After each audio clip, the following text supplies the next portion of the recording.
జరీనా అపురూప ప్రేమగాథ episode -11 కలిసిన వెచ్చని తనువులు. విరాట్ మరియు రఫీనా ఒకరి చేతులు ఒకరు పెనవేసుకుని విరాట్ ఉండే అపార్ట్మెంట్కి చేరుకున్నారు. కార్ డ్రైవర్ వీళ్ళిద్దరికీ సెండాఫ్ ఇచ్చేసి తనదారిన తాను వెళ్ళిపోయాడు. విరాట్ మరియు రఫీనా అపార్ట్మెంట్ లోపలికి నడుచుకుంటూ వెళ్లారు.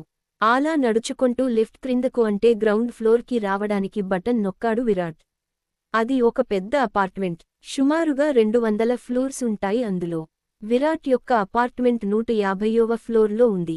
లిఫ్ట్ ఆ 150వ అంతస్తు చేరుకోవడానికి పట్టే సమయం కనీసం 20 నుండి 25 నిమిషాలు ఉంటుంది. అంతకన్నా ఎక్కువ సమయం అయినా పట్టచ్చు. లిఫ్ట్ నెమ్మదిగా ఒక పావు గంటకు క్రిందకు దిగింది. విరాట్ మరియు రఫీనా ఇద్దరూ లిఫ్ట్లోకి చేరుకున్నారు. లిఫ్ట్ డోర్స్ క్లోజ్ అయ్యాయి. అది ఫైబర్ గ్లాస్తో చేయబడిన లిఫ్ట్. ఆ లిఫ్ట్ పైకి వెళుతున్నప్పుడు మనకు ఆకాశం, మన చుట్టూ ఉన్న బయట ప్రపంచం కనపడేట్టుగా డిజైన్ చేశారు. రఫీనా మరియు విరాట్ అలా లిఫ్ట్లో వెళుతూ ఉంటే ఆకాశంలో ఉన్న చందమామ వెలుగులు వారిపై పడుతున్నాయి. వాతావరణం చల్లగా చాలా రొమాంటిక్గా ఉంది. ఆ చందమామ వెలుగులో రఫీనా అందం ద్విగుణీకృతం అయింది. చూడచక్కని పాలరాతి శిల్పంలా మెరిస్తటువంటి అందం ఆమెది. ఆ రోజు రఫీనా వేసుకొన్న పింక్ డ్రెస్ చాలా అందంగా ఆమె ఒంపుసొంపులు బయటపడేట్టు చేస్తూ విరాట్ని కవ్విస్తోంది. ఆ అందం తాను అంటే ఇష్టపడి కోరి వచ్చిన కన్నెపిల్ల అందం ముగ్ధమనోహరంగా విరాట్ వంకే చూస్తోంది. బాగా ఆకలితో ఉన్నవాడికి విస్తట్లో వడ్డించిన షడ్రసోపేతమైన భోజనంలా ఉంది విరాట్కి ఆమెను చూస్తోంటే.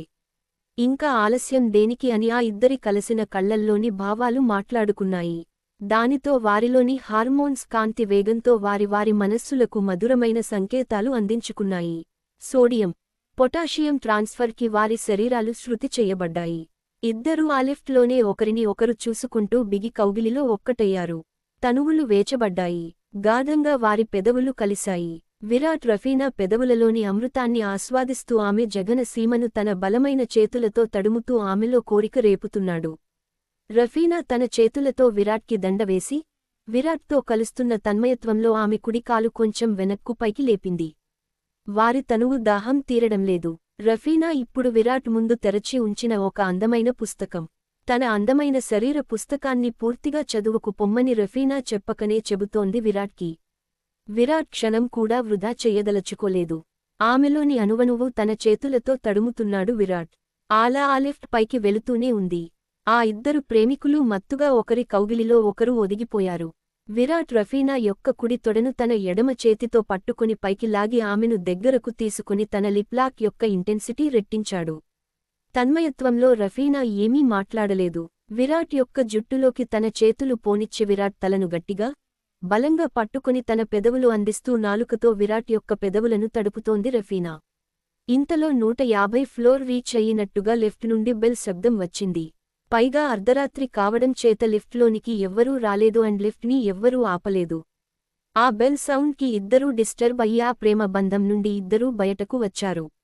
నవ్వుకుంటూ ఇద్దరూ విరాట్ అపార్ట్మెంట్ వైపు నడవసాగారు.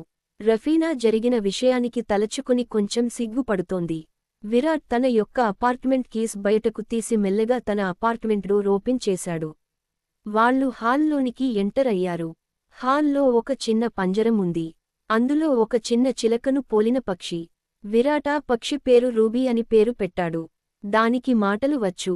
ఆ పక్షి విరాట్తో ఇలా అంటోంది. రూబీ, హాయ్ విరాట్, ఏంటి ఇవాళ స్పెషల్? ఎప్పుడూ ఒంటరిగా వచ్చే వాడివి ఈరోజు జంటగా వచ్చావు. ఎవరి అమ్మాయి? చాలా బాగుందే. మీ ఇద్దరూ పక్క పక్కనే నిలబడండి. నా కంటితో మిమ్మల్ని ఫోటో తీయాలి మరి.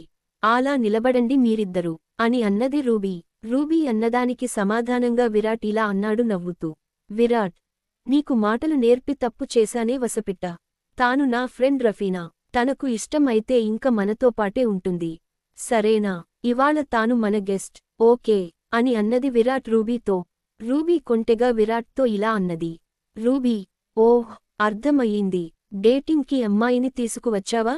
సరేలే, నా పండ్ల ముక్కలు కోసి నాకు ఇచ్చేస్తే నా మానాన నేను పడుకుంటాను. ఇంక మీ పని మీరు కానివ్వండి అని అన్నది రూబీ. రూబీ అన్న మాటలకు స్పందిస్తూ రఫీనా ఇలా అన్నది. రఫీనా, రూబీ, నువ్వు నాకు బాగా నచ్చావు. నేనే నీకు స్వయంగా ఆపిల్ కోసి ఇస్తాను.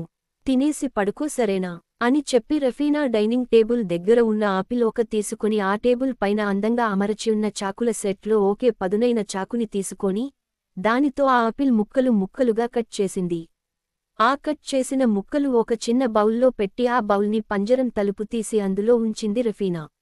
మంచి ఆకలితో ఉండి కాబోలు ఆవురావుమంటూ ఆ పక్షి పెట్టిన ముక్కలన్నీ తినేసి సైలెంట్గా పడుకుంది. అలా ఆ పక్షి పడుకున్నాక విరాట్ రఫీనాతో ఇలా అన్నాడు. విరాట్, రఫీనా, నువ్వు ఈ రూమ్ వాడుకో, వాష్ రూమ్ అటాచ్ అయి ఉంది. నేను నీట్గా రెడీ అయ్యి వస్తాను అని చెప్పి వెళ్లాడు విరాట్. రఫీనా విరాట్ చెప్పినట్టుగా తనకు కేటాయించిన గదిలోకి వెళ్ళింది. విరాట్ తాన గదిలోకి తాను వెళ్లి జరగబోయే దాని గురించి ఆలోచించుకోసాగాడు. అస్సలు ఇంత అందమైన అమ్మాయిని నేను ఎలా మిస్ అయ్యాను ఇంతకాలం? అస్సలు నేనే ముందు ప్రపోజల్ ఇచ్చి ఉంటే బాగుండేది అని నాకు అనిపిస్తోంది. ఖచ్చితంగా ఇవాళ రాత్రి రఫీనాతో బాగా ఎంజాయ్ చెయ్యాలి.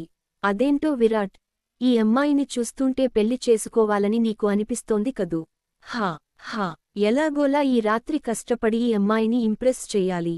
విరాట్, నువ్వు ఇప్పుడు నీ ముందర ఉన్న మంచి ఛాన్స్ వదులుకోకు అని తనలో తాను అనుకుంటూ వాష్ రూంకి వెళ్లి హాట్ వాటర్ టాప్ తిప్పి స్నానం చేయసాగాడు విరాట్. అలా నీట్గా స్నానం చేసి బయటకు వచ్చి టవల్తో తుడుచుకుని అద్దం ముందు నిలబడి ఒంటిపైన మంచి పెర్ఫ్యూమ్ కొట్టుకున్నాడు. తన కండలను చూసుకుని మురిసిపోతూ మౌత్ ఫ్రెషనర్ నోట్లో కొట్టుకున్నాడు. ఇవాళ ఎలా చేస్తే రఫీనాని ఇంప్రెస్ చెయ్యవచ్చు? ఏం అందమా అమ్మాయిది, మళ్ళీ తలచుకోలేకుండా ఉండలేకపోతున్నాను అని రఫీనా గురించే వచ్చే ఆలోచనల్లో మునిగిపోయాడు విరాట్. తరువాత ఏమైంది అనేది నెక్స్ట్ ఎపిసోడ్లో చూద్దాం. ఇంకా ఉంది.